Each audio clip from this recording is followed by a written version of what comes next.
Aksi koboi seorang pria menembakkan senjata api di Deli Serdang, Sumatera Utara viral di media sosial.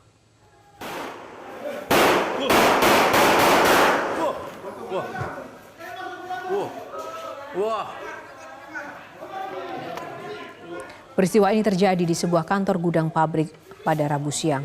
Pria ini langsung meletuskan tembakan ke atas di depan orang-orang, bahkan hingga berkali-kali. Terlihat ada seorang wanita yang mencoba menenangkan pria bersenjata ini, tapi tidak berhasil. Sang koboi ini juga sesumbar mendapatkan senjata api tersebut dari Kapolda tanpa merinci Kapolda siapa yang dimaksud. Diduga keributan ini dipicu karena pria ini merasa terancam didatangi sekelompok organisasi pekerja.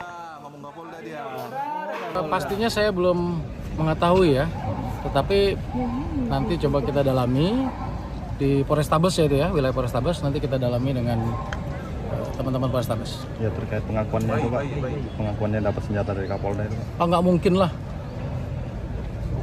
aku ngaku. Jelajahi cara baru mendapatkan informasi. Download Metro TV Extend sekarang.